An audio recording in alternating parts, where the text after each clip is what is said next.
Okay.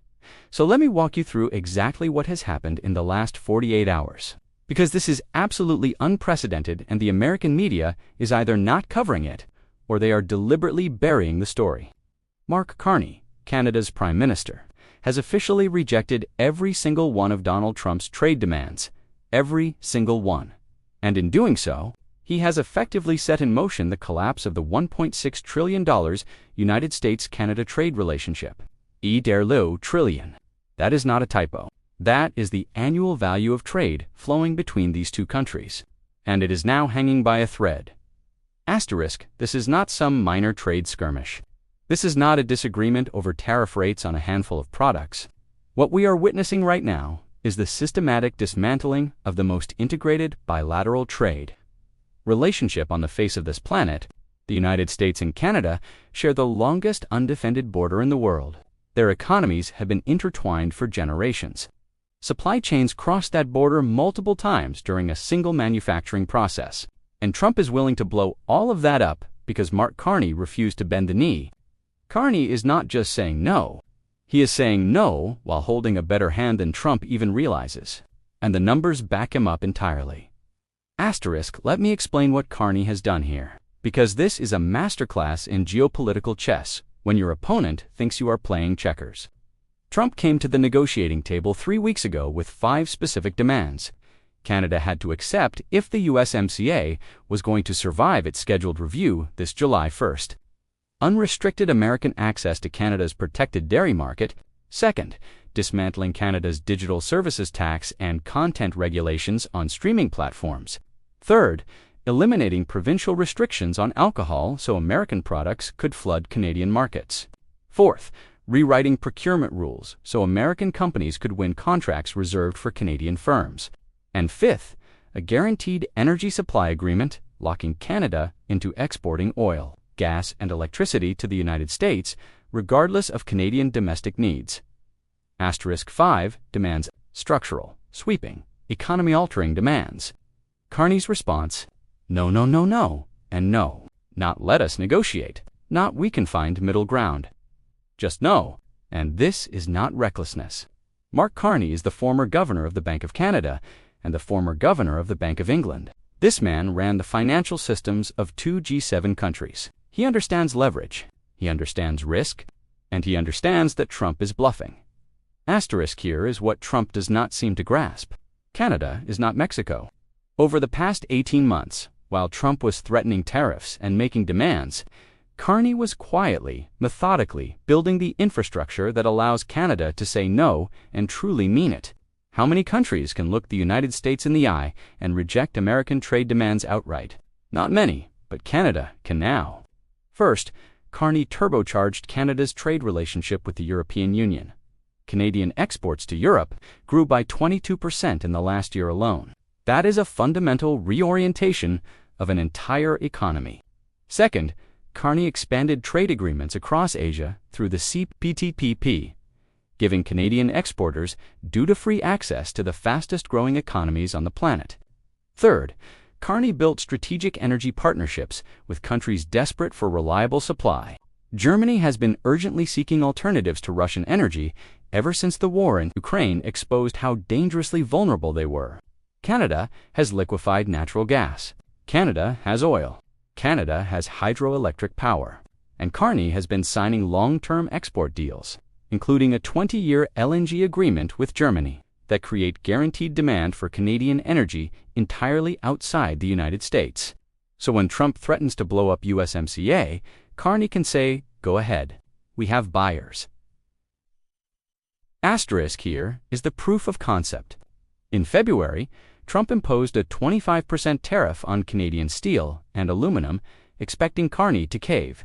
Instead, Canada retaliated with targeted tariffs on American goods chosen for maximum political pain: Florida orange juice, Kentucky bourbon, Wisconsin cheese, Michigan auto parts, products aimed directly at Republican congressional districts. Canadian steel producers then pivoted to Europe and Asia. Within 60 days, Canadian steel exports to the EU were up 40%. Meanwhile, American manufacturers had no alternative suppliers ready, so they paid the tariff. American companies paid more. American consumers paid more. The pain landed in Michigan and Pennsylvania. Trump blinked. The tariffs were quietly reduced. The American press barely covered it. But every government on the planet noticed asterisk, so now Trump has his 5 demands on the table. Carney has rejected all of them, and Trump faces a binary choice: back down and look weak, or withdraw from USMCA and trigger consequences he clearly has not thought through. The USMCA requires 6 months written notice to exit. But the moment Trump announces withdrawal, businesses panic and the damage begins. American companies that depend on Canadian inputs have no alternatives ready. A car in Detroit has parts from Ontario. Electronics in Texas have components from Quebec. Furniture in North Carolina uses lumber from British Columbia. Every one of those transactions gets hit with tariffs immediately. American energy prices spike because Canada is the largest foreign oil supplier to the United States, larger than Saudi Arabia, and American Midwest refineries are engineered specifically to process Canadian heavy crude. You cannot switch overnight. American agriculture collapses because Canada is the second largest export market for American farm products, while Canadian farmers still have duty-free access to Europe and Asia, and the US dollar weakens because withdrawing from USMCA signals to every government and every central bank on the planet that American commitments are disposable, that treaties are worthless, that even if you negotiate in good faith and reach a formal agreement, the United States will tear it up the moment it becomes politically inconvenient. Why would any country trust the dollar as a reserve currency under those conditions? Carney gave a speech at Davos 2 weeks ago that should have been front-page news in every single American newspaper.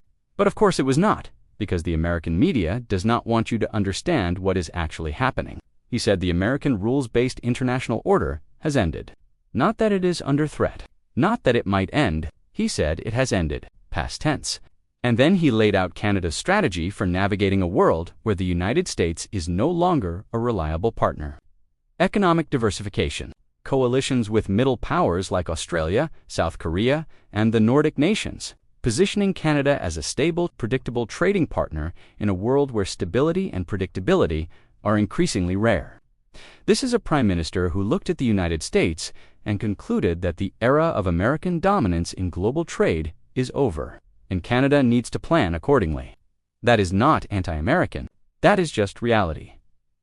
Asterisk, and then there is dairy. The entire Canadian dairy industry is worth approximately $20 billion a year. In the context of a $1.6 trillion trade relationship, that is 1.25% of total trade, Trump is willing to blow up everything over 1.25%. And even if Carney wanted to hand it over, he politically cannot. Supply management protects small family farms across rural Canada. It is wildly popular. No prime minister survives dismantling it, so Trump is making a demand that is economically trivial and politically impossible, and threatening to destroy a $1.6 trillion trade relationship if he does not get it. That is not negotiation. That is extortion. And Carney is calling the bluff. Asterisk, if you are watching from Canada, you need to understand that your government is genuinely fighting for you. Carney is not backing down because backing down would set a permanent precedent that Canada caves whenever the United States applies pressure. That is not acceptable for a sovereign nation. If you are watching from the United States, your government is not being straight with you. Trump is not protecting American workers. He is risking American jobs, American manufacturing, and America's global standing to score political points with a base that will never be told the real cost. When gas prices go up, when grocery prices climb, when factories close, Trump will blame Canada, but the responsibility will be entirely his. Asterisk here is the bottom line. The $1.6 trillion U.S.-Canada trade relationship is already collapsing, not because Canada walked away, but because the United States, under Trump, has decided that treaties mean nothing. Allies are just leverage, and interdependence is a weakness to exploit rather than a foundation to protect. The rest of the world is watching. Every government, every central bank, every corporation making long-term investment decisions, and they are all drawing the same conclusion Carney drew in Davos. America's word cannot be trusted. Canada will be fine. Carney has made sure of that. But America is about to learn a very expensive lesson about what happens when you treat your closest ally as an adversary. The collapse is not coming. It is already here. And almost no one in the American media has the courage to tell you the truth about it. But now you know. Sing Sing Sing Joe, Liu by RCC characters, Algan Adjusti, D2 Alguna section.